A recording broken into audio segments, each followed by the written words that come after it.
Herkese salam, kanalıma hoş gelmişsiniz. Müğənni Təranə Qumralın qızı Qumral sosyal medya hesabında həyat yoldaşı və övladlarıyla birlikdə yepyeni videolar paylaşıb. Onlar birlikdə oğlunun doğum gününü qeyd ediblər. Həmin görüntüləri o sosial şəbəkə hesabında yerləşdirib. Balam, ad günün mübarək olsun, ananın ürəyi. Mutluqu. Yaxşı ki varsan.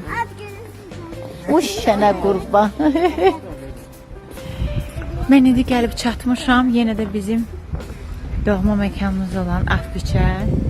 Artıq istirahət eləmək olar. Mənim günüm indi başlayır hələ. Salam dostlar, hər birinizi salamlayırıq. Gecəniz xeyir olsun. Hal-hazırda yenə o qədər bəyəndim ki, süzmə qabdayıq. Gördüyünüz kimi yanımda Şəhroş var. Təbii ki, Fidaşım da buradadır və yoldaşlarımız da buradadır.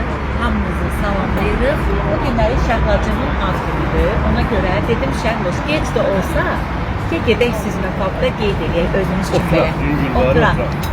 Oturmuşuq, yenə məzələrimiz bir-birindən dadlı, çeşidlər bol, çox dadlıdır da. Yəni birini yesən olsunsa, və çox, hər şeydə var, bol-bol. Və terasda eləşmişik bu dəfə. Keçən peçərdə, indi isə terasdayıq. Gözəl hava var. Şəhər, sən təbrik edirəm bir daha bacışqa. Yaxşı ki, varsan, içi belə gözəl günlərə çıxasan, yaşlara çıxasan. Fidaşını da çək, bu da buradadır. İki bacışqam yanımda.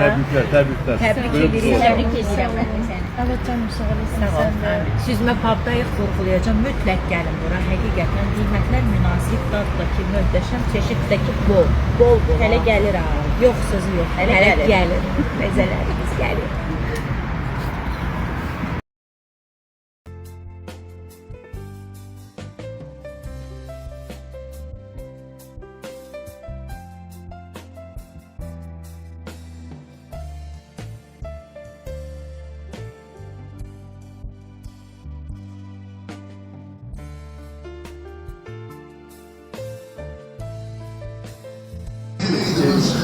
Gecəniz xeyir olsun dəyərli izləyicilərim. Gecə gəlmişik, hardayıq? Süzmə pubdayıq. Çünki biz ailəlikcə bəyənirik də. Bax, belə dadlı. Pivə aksesuarlarımız. Burada var qarada, noxudumuz, gördüyünüz kimi krevetkamız. Hələ gəlirik, tempura gəlir, müşbərəmiz. Görəsəniz, yox sözü yoxdur. Gecə həm futbola bizimkilər, həm də biz dadlı təamlardan burada dadırıq. Bunu da vurğulayım ki, süzmə pubun terası da var ha. Terasda da havada gəlib əyləşə bilərsiniz. Çox gözəldir. Çox mükəmməldir. Həqiqətən. Mən də bəyəndim. İlk dəfə buradayıq. Sizləri də altdan vurğulayacağım. Dəvət edirik. Yəni dadın. Ləzzət elədi, Allah xeyir versin.